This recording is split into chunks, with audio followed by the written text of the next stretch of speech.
এটা হচ্ছে ইহুদিদের খাসলত। সুতরাং যদি আমরা বেল বাড়ি দেই ইহুদিদের সাথে সাদৃশ্য হয়ে যাবে। তো সিংহা এটা খ্রিস্টানদের কাজ। সিংহা যদি আমরা ব্যবহার করি তো খ্রিস্টানদের সাথে সাদৃশ্য হবে। তো কি করা যায়? ওমর পরামর্শ দিলেন, ইয়া রাসূলুল্লাহ, এক কাজ করেন, এক কাজ করা যেতে পারে। আওয়ালা তাবাতুনা রাজুলান ইউনাদি বিসসালাতি জামিয়া। রাসূল একজন লোক পাঠাবেন, উনি ঘোষণা করবেন আসসালাতু জামিয়া, নামাজের টাইম হয়ে যাচ্ছে, আসেন আসেন আসেন। বাস এটাই চলছে। কিন্তু নামাজের টাইম হয়ে গেছে, ওই ব্যাপারে উম্মতকে সতর্ক করার জন্য এখন পর্যন্ত খুব মজবুত আর গ্রহণযোগ্য কোন আমল এখন পর্যন্ত আসে নাই। এটা তো সবারই জানা হয়ে গেছে। এটা তো একটা পরামর্শ সাপেক্ষে করা হচ্ছে, সাময়িক। কি সাময়িক? একটা চিরমীমাংসা হওয়ার দরকার না? একটা চিরমীমাংসা তো হওয়া দরকার। চিরদিনের জন্য একটা মাধ্যম, গ্রহণযোগ্য মাধ্যম গ্রহণ করার তো দরকার। দেখেন, মানুষ যেটা কল্পনা করে আর যেটা নিয়ে খুব গভীরভাবে কল্পনা করে, এটা অনেক মানুষ স্বপ্নেও দেখে, ঠিক না? আজান শুরু হয়েছে স্বপ্নের মাধ্যমে। সুবহানাল্লাহ। কিসের মাধ্যমে? বুঝতেছেন নি? স্বপ্নের ভাওয়ান। হ্যাঁ, আজান শুরু হয়েছে কিসের মাধ্যমে? স্বপ্নের মাধ্যমে। আব্দুল্লাহ ইবনে যায়েদ ইবনে আব্দ রাব্বিহি রাদিয়াল্লাহু তাআলা আনহু, নবীর এক সাহাবী, উনি স্বপ্ন দেখছেন। কি স্বপ্ন দেখেন? উনি বলেন, ইয়া রাসূলুল্লাহ, আমি দেখলাম একজন মানুষ কিছু সিংহা আর কিছু বেল নিয়ে রাস্তা দিয়ে যাচ্ছে, ফেরিওয়ালার মতো আর কি। তো আমি ফেরিওয়ালার কাছে গেলাম আর গিয়ে বললাম, ভাই, তুমি তোমার একটা সিংহা আমার কাছে বিক্রি করে দাও বা একটা বেল আমার কাছে বিক্রি করে দাও। বিক্রেতা আমাকে জিজ্ঞাসা করলেন, বেল বা সিংহা কিনে তুমি কি করবে? উনি বললেন, আমি স্বপ্নে দেখছি যে আমি তাকে বলছি যে আমি আমাদের আজান নামাজের সময় হয়ে গেছে, ওইটা মুসল্লিদেরকে জানানোর জন্য বেলে বাড়ি দিব আর না সিংহায় ফুৎকার দিব। আল্লাহ নবীর সাহাবী বলেন, ওই বিক্রেতা ব্যক্তি আমাকে বললেন, বেল বা সিংহার চাইতে উত্তম কোন পদ্ধতি যদি আমি তোমাকে শিখাইয়া দেই তো তুমি মানবা? সুবহানাল্লাহ। লোকটা বলেন, কেন নয়, অবশ্যই বলুন। তো উনি আজান শিখাইলেন। সুবহানাল্লাহ। আজান শিখাইছেন।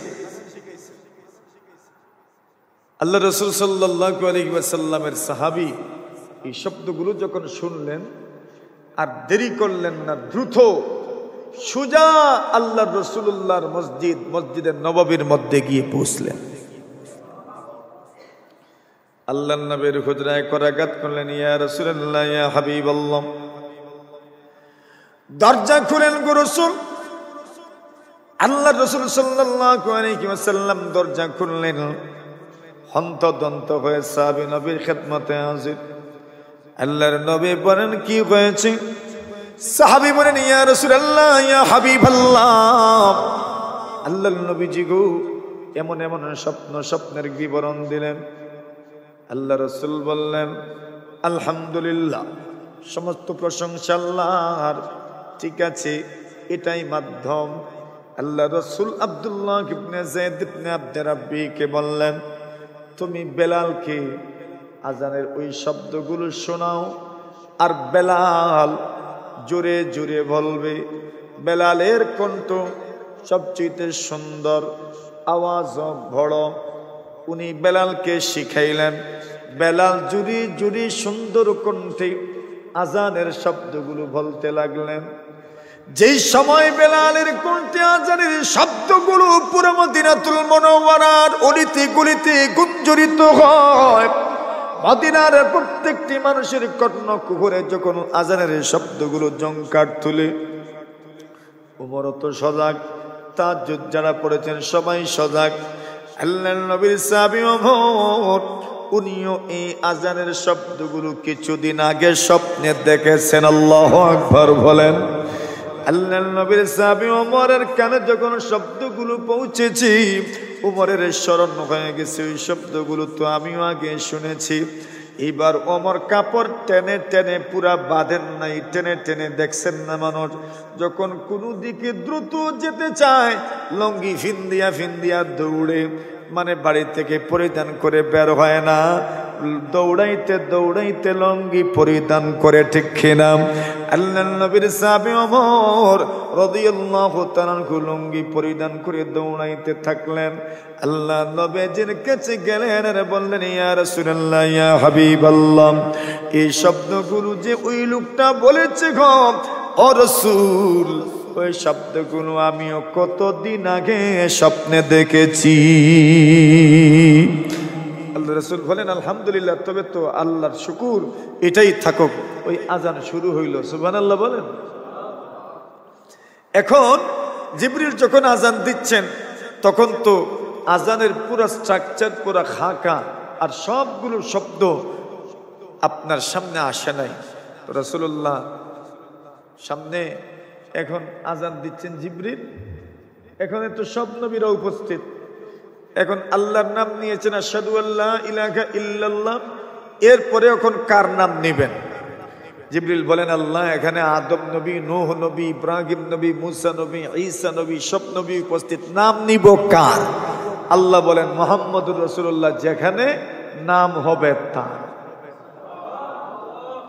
আশহাদু আন্না মুহাম্মাদার রাসূলুল্লাহ, আমি সাক্ষ্য দিচ্ছি মুহাম্মদ সাল্লাল্লাহু আলাইহি ওয়াসাল্লাম আল্লাহর রাসূল। সুবহানাল্লাহ।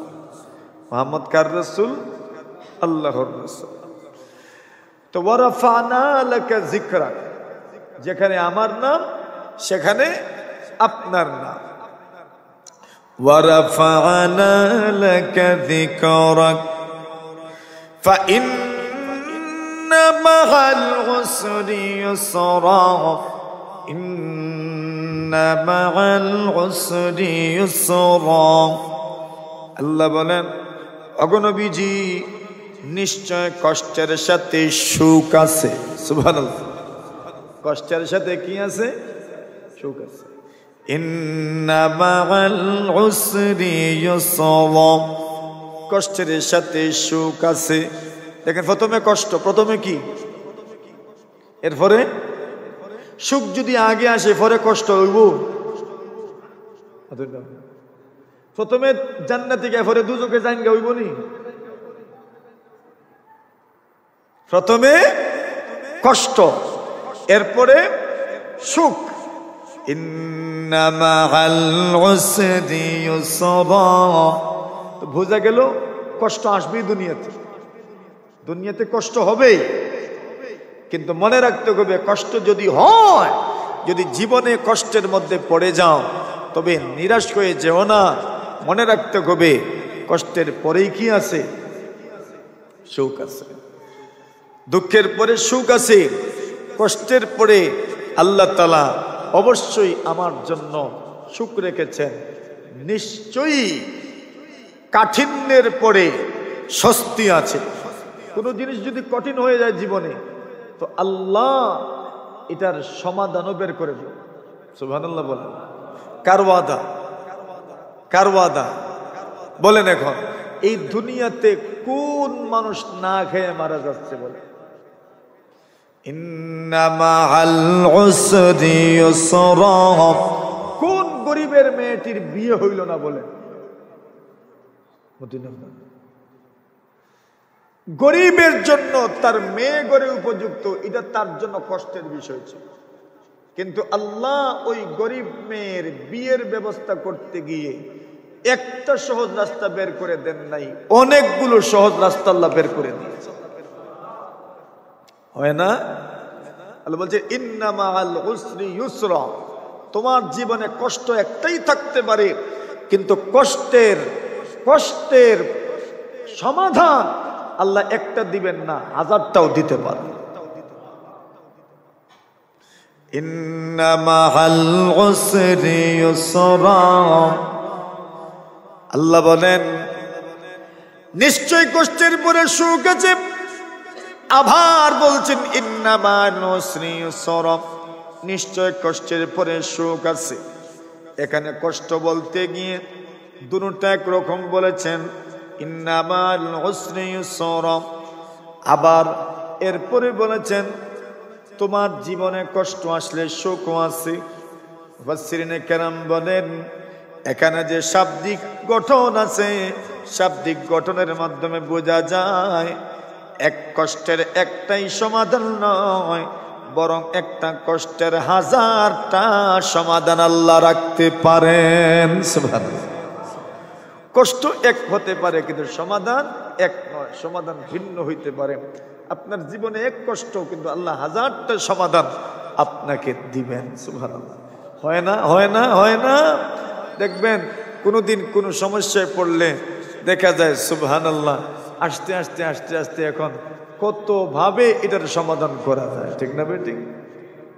তখন ফোন করে কোয়া লাগে তুমি আইও না রে বা, সমাধান হয়ে গেছে। হ্যাঁ, কেন বলে কষ্টের পরে সুখ আছে, কষ্টের পরে সমাধান আছে। কষ্ট এক হইতে পারে, সমাধান এক হওয়া জরুরি নয়। আল্লাহ হাজার হাজার সমাধান আপনার সামনে নিয়ে আসতে পারে। মনে করেন কোনো বিপদে আপনি পড়ছেন, টাকার দরকার, ওটা সমাধান করার জন্য হতে পারে আল্লাহ তাআলা আপনাকে অন্যভাবে সমাধান করে দিবে। এও হতে পারে কেউ আপনার জন্য টাকা নিয়ে আসতে পারে, টাকা নিয়ে আসাও এক সমাধান, আর ওইটা অন্যভাবে সমাধান হয়ে যাওয়া সমাধান। সমাধান তো হয়ে যাচ্ছে, সমস্যা একটা, সমাধান কয়টা? হাজারটা। এক সমস্যা হাজার সমাধান। আল্লাহ বলছেন টেনশন করিও না, ফা ইন্না মাআল উসরি ইউসরা। জীবনে কষ্ট আছে, কষ্টের পরে কি আছে? সুখ আছে। অতঃপতন হবেই দুনিয়াতে, পতন দেখবেন দুনিয়াতে। উত্থানের আগে পতন আসতে পারে, কিন্তু সব পতন শেষ নয়। এই কোন সব ভাঙ্গাই শেষ নয়, কিছু কিছু ভাঙ্গা আছে নতুন জীবনের সূচনা। নতুন না, ডিম যে ভাঙ্গে, বাচ্চা কি ডিম না ভাঙ্গে বাইর? তো বাচ্চা যে বাহির হয় ডিম থেকে, ডিম না ভেঙ্গে না ভেঙ্গে তো কি বলি ভেঙ্গে গেছে, ক্ষতি হয়ে গেল, ক্ষতি হয়েছে। ডিম যে ভাঙছে ক্ষতি হয়েছে, তো কি হয়েছে? নতুন জীবনের সূচনা হয়েছে। সব ভাঙ্গাই শেষ নয়, মাঝে মধ্যে যদি কিছু ভেঙ্গে যায় তো শেষ মনে করিয়েন না, নতুন এক অধ্যায়ের সূচনা হয়। ডিম ভেঙ্গে গেল, ক্ষতি হইল না বলে একটা আরেকটা অধ্যায়ের সূচনা, জীবনের সূচনা। ওইটা থেকে আরো কত ডিম যে বাইর হইব, ঠিক না? এজন্য সব দুঃখের সময় ভেঙ্গে যায়েন না, মনে রাখেন ফা ইন্না মাআল উসরি ইউসরা। নিশ্চয় কষ্টের পরে কি আছে? সুখ আছে। ইন্না মাআল উসরি ইউসরা। এবার করণীয় কি? فَإِذَا فَرَغْتَ فَانصَبْ وَإِلَى رَبِّكَ فَارْغَب। আল্লাহ বলেন فَإِذَا فَرَغْتَ فَانصَبْ, যখনই তুমি অবসর হবে তখনই তুমি কষ্টের সাথে ইবাদত করো। যখনই তুমি অবসর হবে তখনই তুমি সাধনা করো। আল্লাহ জানায় দেন, এরে বান্দা বান্দি, যখনই তুমি দাওয়াত তাবলীগ, যখনই তুমি জিহাদ, যখনই তুমি দুনিয়ার মানুষের ইসলাম এবং সংশোধন এমন কাজ থেকে যখন তুমি অবসর হবে তখন তুমি নিজের ভবিষ্যৎ গুছানোর জন্য ইবাদত করো। সুবহানাল্লাহ। জীবনটাই খাটায় দিলেন মানুষের তরে, নিজের ইবাদত করতেন কোন দিন? আল্লাহ বলছেন ফাইদা ফারাগতা, যখনই তুমি কি হবে? ফারিগ হবে, অবসর হবে। ফানসাব, কষ্টের সাথে, ধৈর্যের সাথে, বড় একাগ্রতার সাথে, বড় নিরলস ভাবে, বড় আত্মনিয়োগের সাথে আল্লাহর ইবাদতে লিপ্ত হও। সুবহানাল্লাহ। ফাংসাব মানে কষ্টের সাথে, সাধনার সাথে আল্লাহর ইবাদত, সাধনার সাথে আল্লাহর ইবাদত করো। দুনিয়াতে কিছু পেতে গেলে সাধনা করেই পেতে হয়, সাধনা ছাড়া কিছু পাওয়া যায় না। কিছু পেতে গেলে সাধনা করেই পেতে হয়। আল্লাহ বলছেন ফাইদা ফারাগতা ফাংসাব, যখন আপনি অবসর হবেন, জিহাদের ময়দানে ছিলেন, ফারিগ হয়েছেন, এইবার আল্লাহ তাআলার সামনে ইবাদতে লিপ্ত হয়ে যান। মানুষের কাজে, মানুষের দুঃখে, মানুষের কাজে সহযোগিতার জন্য ঘর থেকে বের হয়েছেন, আপনার ইবাদত করা কি লাগবে না? আপনার ইবাদত আপনাকে করতে হবে। ফাইদা ফারাগতা ফাংসাব, যখনই তুমি ইবাদত মানে অন্য কাজ থেকে ফারিগ হবে, তখন কষ্টের সাথে ইবাদত করো। ইবাদত করতে কষ্ট হবে। দুনিয়ার অন্য মাখলুকের সেবা যত্ন করার পরে ইবাদত করা, এটা তো সহজ না, কষ্ট। আল্লাহ বলছেন কষ্ট করে করো। আজরুকুম আলা কাদরি নুসুবিকুম, কষ্ট যত বেশি সওয়াব তত। কষ্ট যত বেশি সওয়াব তত। ওই যে বিগত কয়েক বছর ধারাবাহিক আমরা গরমের দিন রোজা রাখলাম, তো গরমের দিন রোজা রাখা কষ্ট না? এখনের চাইতে কষ্ট কম ছিল না বেশি ছিল? বেশি ছিল। তো ওই সময় কষ্ট বেশি ছিল, সওয়াব বেশি পাইছে। সওয়াব কি বেশি? আর এখন কষ্ট কম,